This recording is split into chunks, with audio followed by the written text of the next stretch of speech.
किसी पेड़ के कटने का किस्सा ना होता अगर कुल्हाड़ी में पीछे लकड़ी का हिस्सा ना होता। जी हाँ, ये एक कहावत कह लीजिए, कुछ पंक्तियां कह लीजिए, जो आज जो खबर मैं आपको बताने जा रहा हूं उस पर बिल्कुल सटीक बैठती है।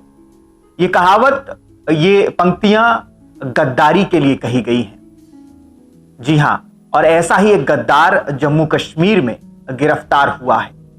आपको बता दूं कि मैं जिसकी बात कर रहा हूं वो कोई ऐसा ही व्यक्ति नहीं है।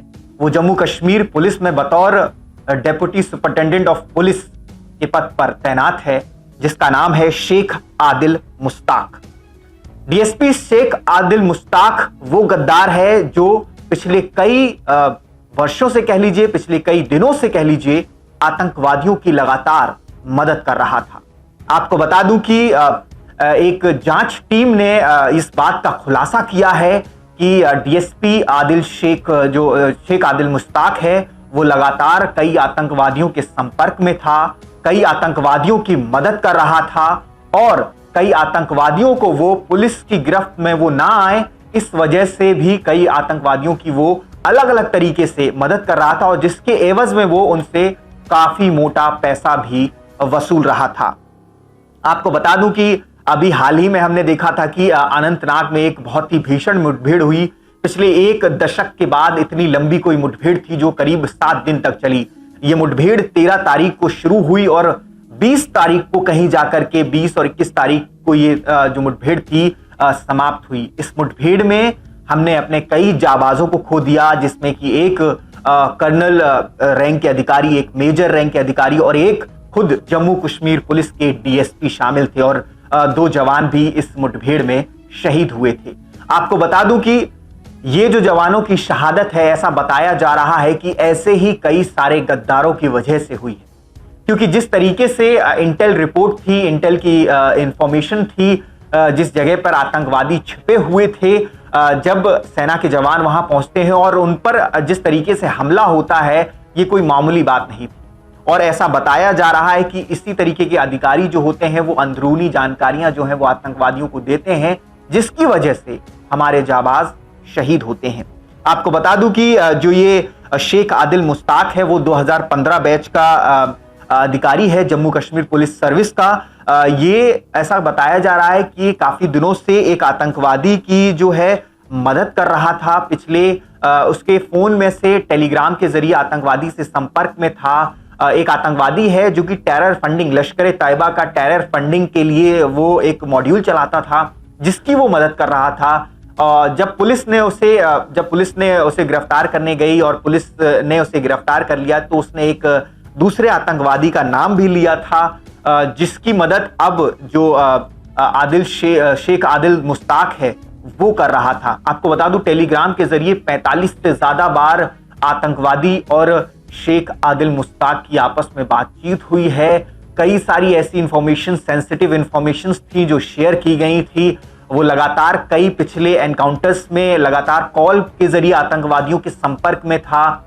वो लगातार उन अधिकारियों के खिलाफ भी कहीं ना कहीं षड्यंत्र रच रहा था जो शेख आदिल मुश्ताक के ऊपर जिन्हें शक था और जो इन पर कार्रवाई करने की सोच रहे थे, वो उनके खिलाफ ही कई सारे षड्यंत्र रच रहा था, उन्हें फंसाने की कोशिश कर रहा था। और उसने ऐसा किया भी, एक फर्जी एफआईआर भी उसने दर्ज कराई थी एक अधिकारी के खिलाफ, ताकि उसे फंसाया जा सके। तो आप सोचिए कि जिस तरीके से करप्शन, एक्सटॉर्शन और जो फ्रॉड है वो किस तरीके से जम्मू कश्मीर के एक बड़े अधिकारी के द्वारा किया जा रहा था, जिसका खामियाजा हमें हमारे जवानों को खो करके भुगतना पड़ रहा था।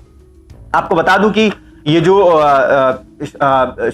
शेख आदिल जो मुश्ताक है, इसने 5 लाख रुपए एक आतंकवादी मुजब्बिल जाहूर जिसका नाम है उससे लिए थे और उसको ये कहा था कि वो गिरफ्तारी नहीं होने देगा उसकी पुलिस द्वारा या सेना द्वारा, और ये भी कहा था कि वो उसका केस जो है वो बहुत वीक कर देगा। वीक करने का मतलब ये होता है, पुलिस के द्वारा केस को वीक करना मतलब बहुत कोई कठिन धाराएं ना लगाना और ऐसे एविडेंस को छुपा लेना जिससे कि उसके ऊपर कोई सख्त कार्रवाई हो सके। छोटी मोटी कार्रवाई के बाद उसे छोड़ दिया जाता। इस तरीके की जो काम में लिप्त था ये डीएसपी शेख आदिल मुश्ताक।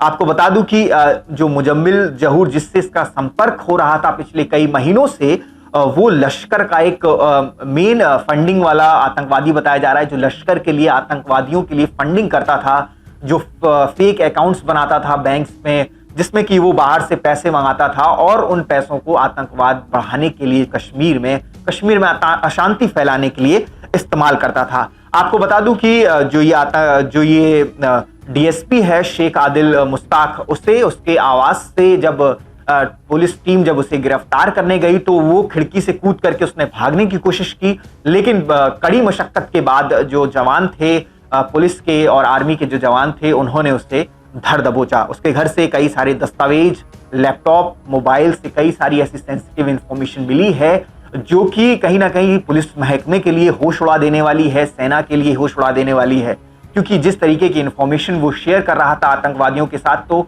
हो सकता है आने वाले भविष्य में कई और एनकाउंटर्स में हमारे जो जवान हैं वो इसी तरीके से शहीद होते रहते। आपको बता दूं कि एक एसआईटी 5 मेंबर्स की गठित की गई है इस मामले की, जो कि जांच करेगी। अब जो आरोपी है डीएसपी शेख आदिल मुश्ताक, उसको मजिस्ट्रेट के सामने पेश किया गया और मजिस्ट्रेट ने 6 दिन की पुलिस रिमांड के लिए भी उसे भेज दिया है। अब कहा जा रहा है कि जो डीएसपी है शेख आदिल मुश्ताक, वो दिल्ली में बड़ी पकड़ रखता था मीडिया में अपनी। हो सकता है कि मीडिया से इंफॉर्मेशन शेयर करता हो, उसके एवज में भी कुछ पैसे लेता हो। ये इससे पहले भी कई बार इसका नाम आया है। एक बार इसने महबूबा मुफ्ती जो है, उनकी बेटी जो है, उससे भी बदतमीजी की थी और भी कई लोगों से इसकी शिकायतें गई हैं इसके द्वारा, जिसमें इसने कई लोगों को ब्लैकमेल किया है, वसूली के आरोप भी इस पर लगे हैं कई बार। तो इस तरीके से ये पिछले कुछ दिनों से सस्पेंड भी चल रहा था इसी कारण। और अब जब ये बड़ा खुलासा हुआ है कि इसका हाथ जो है आतंकवादियों के साथ है, ये आतंकवादियों की लगातार मदद करता रहता है और उनसे बदले में पैसे भी लेता है, तो कहीं ना कहीं सवाल या निशान खड़े हो रहा है कि ऐसे और कितने पुलिस वाले और अधिकारी जो हैं वो संलिप्त हैं इस तरीके के कामों में, क्योंकि जम्मू कश्मीर एक सेंसिटिव एरिया है, एक सेंसिटिव राज्य है, जिसमें जहां पर इस तरीके की गद्दारी होना मतलब कई जवानों की जान को जोखिम होना है सीधे तौर पर। आपको बता दूं और भी बहुत सारी ऐसी जानकारी जो है वो आई हैं, जिसमें ये भी दावा किया गया है कि जो ये शेख आदिल मुश्ताक है डीएसपी, वो कई सारे आला अधिकारियों के बहुत क्लोज है। मतलब आला अधिकारियों के क्लोज होने का मतलब कि कोई भी उस पर आसानी से हाथ नहीं डाल सकता था, और हो सकता है इसी वजह से इतने सालों से जो ये अधिकारी है वो लगातार एक्सटॉर्शन, फ्रॉड और इस तरीके की आतंकवादी गतिविधियों में सम्मिलित था। अब इससे कार्रवाई होनी चाहिए, इसके ऊपर कड़ी से कड़ी कार्रवाई होनी चाहिए। जहां तक हमें उम्मीद है कि इसके ऊपर देशद्रोह भी लगाया जाना चाहिए, क्योंकि एक तरीके से ये देशद्रोही हो गया जो देश के दुश्मनों से ये साठगांठ करके आतंकवादियों को बचाने का काम कोशिश कर रहा था, आतंकवादियों को बचाने की, लेकिन वो बचा नहीं सकता। भारतीय सेना, हमारे सुरक्षा बल और डीएसपी हुमायूं भट्ट, शहीद डीएसपी हुमायूं भट्ट जैसे अधिकारी भी इसी फोर्स में हैं जो अपनी जान गंवाते हैं हमारे देश की सुरक्षा के लिए। जय हिंद, जय भारत। बी विद्या की एक छोटी सी पहल अपने देश के सभी वीर सैनिकों और उनके परिवारों के लिए। आज ही डाउनलोड करें बी विद्या ऐप। अगर आप ये वीडियो YouTube पर देख रहे हैं तो हमारे चैनल को सब्सक्राइब कर बेल आइकन दबाना ना भूलें। अगर आप हमारी वीडियो को Facebook पर देख रहे हैं तो हमारे पेज को फॉलो और लाइक करना ना भूलें।